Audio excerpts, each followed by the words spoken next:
To celebrate the launch of my new book, Making Concrete Pots, Bowls and Platters, I'm going to show you how you can make my favorite projects from the book.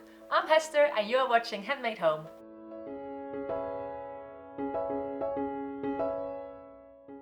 So from this week you can buy my new book, Concrete Pots, Bowls and Platters, in any good bookstore worldwide. And I think my publisher might have a little joke with me, because they once again gave me a title I can't pronounce. Because when I say balls, for me it sounds like the B-A-L-L, like the round thing you kick. So when I tell people I'm making a book about concrete balls, I just thought I was making round shapes for the garden. Not the case! 35 awesome projects for your home. Have a look inside. Don't worry if you never worked with concrete before, because it's got all these introduction pages like these ones showing you what kind of materials you need, what kind of molds, how concrete sets, how you get pattern, and all other things you need to know if you're a concrete newbie. And there's so many things you can make from concrete. I love this geometric vase. And there's the two textured vases, and the bowls, and the trivets, and the phone chargers, and the photos. So much you can make. And have a look, it's Ian, Cameron and me.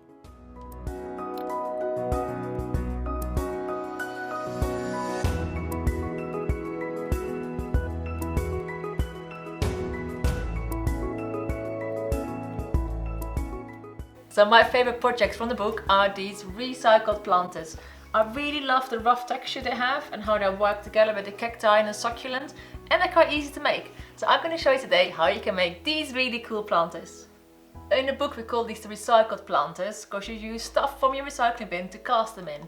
And things like yogurt pots or pudding pots or takeaway cups, or even things like this is like a drinking chocolate container, are perfect to make these planters. So per plant you're going to need two molds, an outer mold and an inner mold. And the inner mold has to sit in very easily inside the bigger mold. And this is going to make the shape you're actually going to put your plant in. And this is a throwaway shot glass, which is perfect for little succulent planters. Or you can use a drinking cup inside a yogurt cup, or just a small throwaway cup and a big throwaway cup.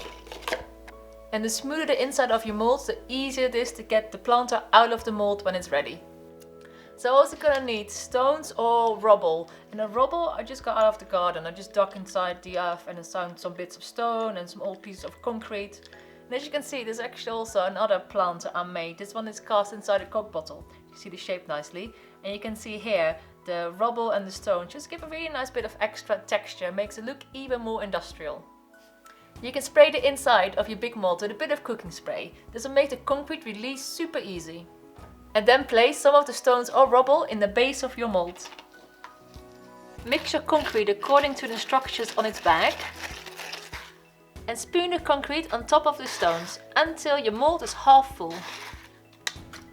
And then you're gonna tap the mold slightly so all air bubbles are gone. Get your inner mold and push inside the concrete. And if you want, you can fill the sides with a bit more concrete. Now to make sure the inner mold doesn't rise up, we're just going to put some stones in it. If you don't have any stones, you can do this with coins or screws or little weights or whatever you have that's heavy. And then we just have to wait. I'm going to let this set for around 24 hours. If you're using a rapid set concrete, this could take only a couple of hours. So when the concrete has completely set, you just take out the stones. And then it's time to unmold. Just wiggle the inner mold around a little bit and you should be able to pull it out. And if you're lucky, the only thing you have to do is put it upside down and push down on the concrete, and hopefully it should release very easily. If it is a bit stuck, just cut the container open. And you can peel it off like a banana.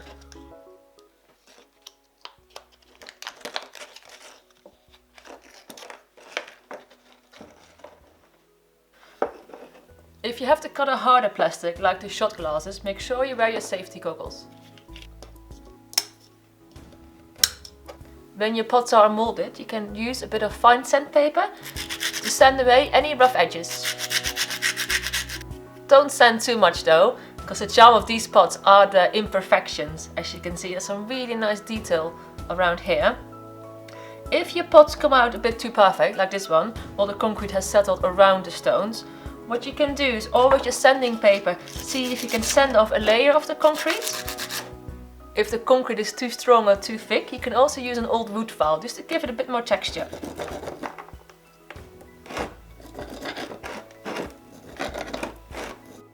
And your pots are ready to be planted.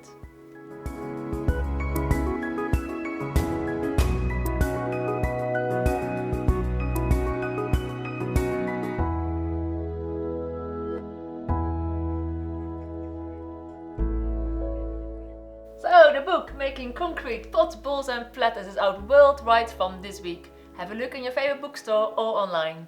And if you enjoyed this video, please give it a thumbs up and why not have a look at my back catalogue of videos here on Handmade Home. And I'll be back next week with a new tutorial. See you then! And guys, don't worry too much when things go wrong, because it's concrete, you never know what's gonna happen until you take the molds out. For example, this planter, this side ended up being way too thin, so when I took the molds out it just crumbled. But that's fine, because that's why you make multiples, so you always have one good planter.